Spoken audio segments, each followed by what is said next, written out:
रात के ठीक 12 बजे का समय था।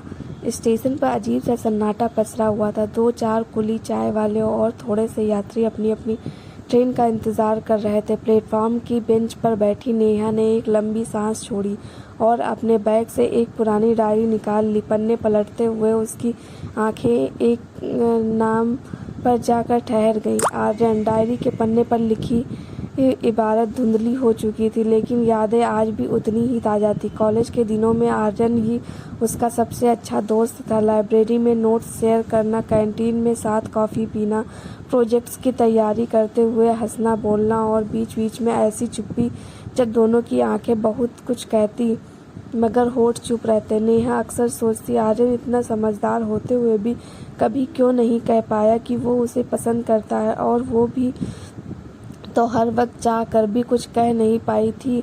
शायद डर था कहीं दोस्ती का रिश्ता टूट ना जाए। समय बीतता गया, पढ़ाई खत्म हुई, दोनों अपनी अपनी राह चल पड़े। नेहा की शादी एक अच्छे सरकारी अफसर आदित्य से हो गई। आदित्य का स्वभाव बहुत गंभीर था, लेकिन दिल के साफ इंसान थे। जिम्मेदार पति, अच्छे पिता और आदर्श बेटे, सब कुछ। नेहा का जीवन स्थिर था, शांत था, मगर कहीं न कहीं उसके मन की किसी कोने में क्यों नहीं कहा उसने वाली कसक हमेशा बनी रही। स्टेशन पर मुलाकात। नेहा ने अचानक पन्ना बंद कर दिया। तभी पीछे से आवाज़ आई, नेहा। वो चौंक कर पीछे मुड़ी। सामने खड़ा था आर्यन। वही गहरी आंखें, वही मुस्कान, बस चेहरा अब उम्र और अनुभव की लकीरों से भर गया था। तुम? नेहा की आंखें चमक उठी। हाँ मैं। और तुम यहाँ? दोनों ने जल्दी से बैग उठाया और प्लेटफार्म की एक कोने वाली बेंच पर बैठ गए। शुरू के कुछ पल चुप्पी में गुजरे, फिर अचानक जैसे बांध टूट गया हो, दोनों हंस पड़े। याद है तुम्हें हमारे कॉलेज का वो सांस्कृतिक कार्यक्रम, जब तुम सितार बजाते बजाते उंगली घायल कर बैठी थी और मैं तुम्हें अस्पताल तक ले गया था? आर्यन बोला।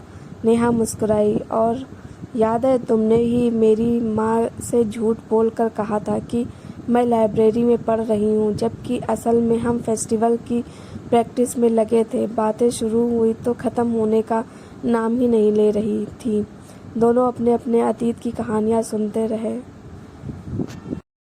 आर्यन ने गहरी सांस भरते हुए कहा, नेहा, एक बात आज भी मेरे दिल में रह गई है। मैंने तुम्हें कभी कहा क्यों नहीं? शायद डर था, शायद हालात ऐसे थे, मगर सच ये है कि मैं तुम्हें चाहता था।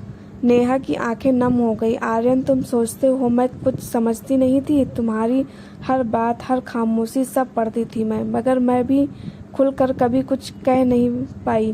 कुछ देर दोनों खामोश रहे। स्टेशन की भीड़ अब बढ़ने लगी थी। तो अब? आर्यन ने सहजता से पूछा। अब?